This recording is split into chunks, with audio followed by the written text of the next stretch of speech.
Hi guys, welcome and welcome back to the channel. My name is CeeChronicles. If you're seeing me for the very first time, I post fragrance related content on this platform, and please do consider subscribing and joining the family. Now, if you're returning, thank you so much for the continued support. I have a couple of fragrances from the brand Volare. I have never featured this brand ever, and I have never actually purchased their fragrances, right? But I noticed that Heiji Scent had the fragrances online, and I thought, okay, let me buy them. And the one that actually made me buy the Volare testers was that Vanilla Florel, because I wanted to, at some point, compare it to Vanilla Aura, etc., etc. Some of these vanilla fragrances that have been said to be cloning. Vanilla Pernifolia. Okay, so I'm going to start with Volare Oracle. Okay, reason why I'm starting with the Oracle one is we do have Ophion. Okay, and I've been playing around with both to see to what extent, you know, the Oracle smells like the Diptyque Ophion. Diptyque Ophion is a fragrance that I've had in my collection for a while. I've had it in travel sizes, and I have had it in testers. I mean, Skins Cosmetics, where I buy my fragrances, have a tendency to throw in the Diptyques so much so that, you know, you kind of feel like they're trying to push you to purchase the Diptyques most of the times. And yes, the truth is, Ophion and this feel very similar. I had a comment that asked me some time ago where or why there hasn't been a lot of Diptyques smell-alikes in the market, and I said, I just took a guess. I said maybe because the house of Diptyque tends to give us this clean aromatic scents, you know, fragrances that are not so pushy, fresh, etc., etc. And looks like Volare maybe listened and took the challenge. This feels very similar to Ophion. It's going to have that juniper berry pop there at the top. The juniper berry in this gives it like even like a piney nuance, but not in an annoying way. It's kind of like just an aromatic tang of a pininess and a slightly green feel about it. So this is going to have that unmistakable greenness. So it's going to have a green tang. It depends on how you interpret this green. To me, it's a green that's probably coming from a grassy tonka. It's more in the line of a grassy green, okay, than like a vegetal green, if at all you can process the differences I'm explaining here. And the grassy greenness of this is what makes it easy on the nose, because sometimes when we bring fragrances and you say it's green, it can borderline be, oh my god, how green is your green here? Are you talking like Okmos green or what? There is a little bit of an aromaticness to this, a little bit of a tease of a piney feel there that comes from the juniper. So the juniper in this does not interpret as like, you know, piercing, which it sometimes does.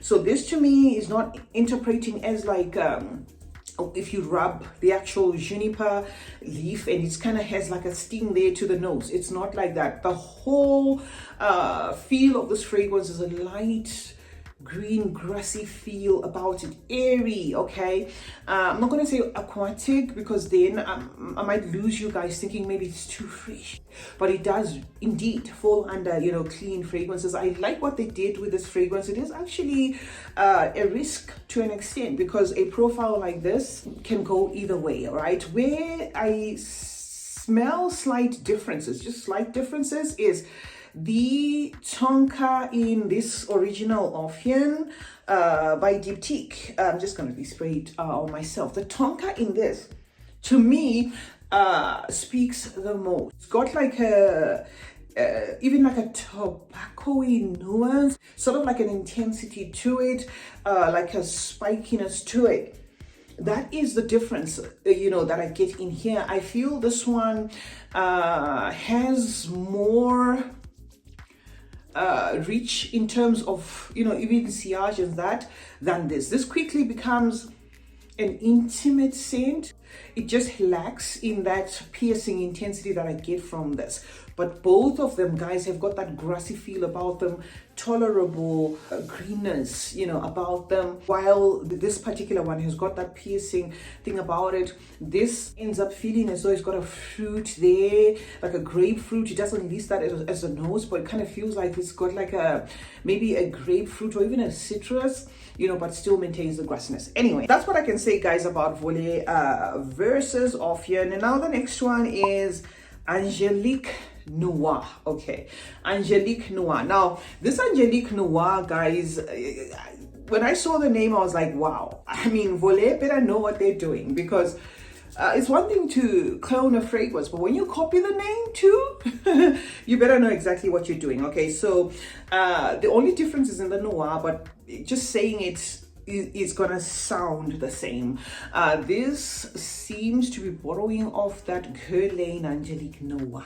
Okay, so if you go for the name, you go for the bottle, you better know what you're doing. Now, I don't have the original Angelique Noir by Guerlain, but I looked up that fragrance to see whether what is being said about that fragrance is going to be something that I perceive in this. And the Angelique here seems to be referring to that angelic note, okay? And it's supposed to have a double dose of. Now, the note of Angelica is one that I have interacted with before. It's a sweet note with a tang to it. It kind of feels rooty to an extent. And indeed, I do get that, you know, despite the fact that I do not have the real thing to compare.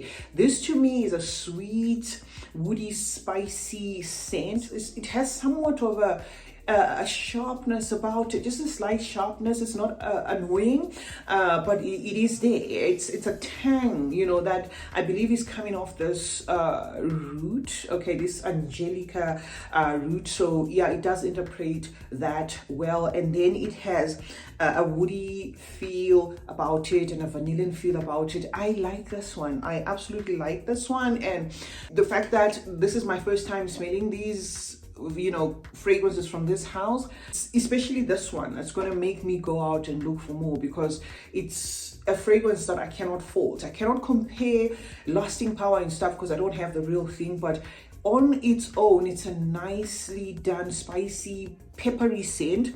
The pink pepper pops, you know, to kind of liven everything up there. So while you have that sweet, rooty feel about it, the woody feel about it, there is that pop. It's alive. Okay, so that's what I can say about this. It does later on, of course, introduce a musk, but it's not a musk that bothers me.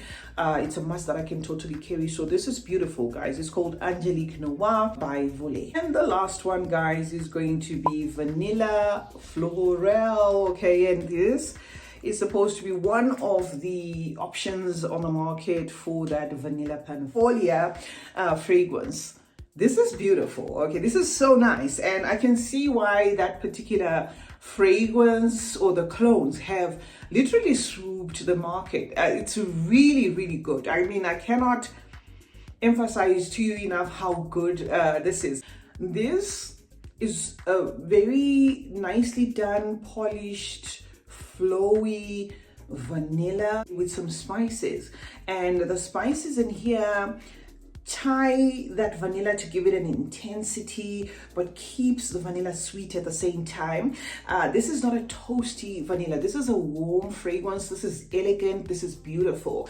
And you know, this is the one of those fragrances that make you think, how do these guys do it? Because much as I don't have planifolia myself, I can outright tell you, even if this was not a clone, even if no one had told me that it's a clone of that, this I would class as a beautiful fragrance. This is gorgeous. It's resinous. It's got like a myrrh touch to it. It's also balsamic, you know, but not too much. It doesn't push anything to the limit. It's going to give you that balm feel, but not pushing to the limit. It's going to be resinous, okay, and that resin is going to cover the whole thing that's going down in here, but at the same time managing to highlight that vanilla note, presenting it as warm, even creamy to an extent, beautiful, not bordering on gourmand, but just a nicely done vanilla. So I absolutely love this one, guys. And another one that has made me think I'm going to perhaps look into purchasing more fragrances from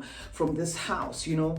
Even that myrrh, it's just holding on to the sweetness regardless, you know. So I love what this fragrance is doing. It is or has been passed off as one of the vanilla planifolia smeller likes, and I'm still on the hunt for that fragrance, guys. Very difficult to get that one in their miniatures. I looked the Guerlain private line miniatures where you can get 6 of them or 9 of them or 12 of them, and that particular one is not there. So I don't know when I will eventually get my hands on it, and because it's out of the private line, I doubt if you can get little decant, like how, you know, we get some of these other fragrances in little booklets like that. So I don't know, I'll probably see where I can buy it, maybe in a decant form, maybe at Decant Boutique, I don't know. I'd really love to try it, but I was more gravitating towards getting a miniature size of it based on the price. I didn't want to pay like $100, you know, for like a 5 ml vial of a decant and stuff. So yeah, absolutely love this one, followed by Angelique Noir. The other one is a so-so, but it's not bad as well. And that is what I can say, guys, about these 3 from Volaire. Remember that we do have Proud Mary still available for $99. Grab yourself a bottle, use the code C15 at checkout. Thank you so much for joining me today. Remember to turn on post notifications, that way you get to be notified anytime I upload a video. Like and share this one. And remember that smelling good is a form of good manners. Cheers.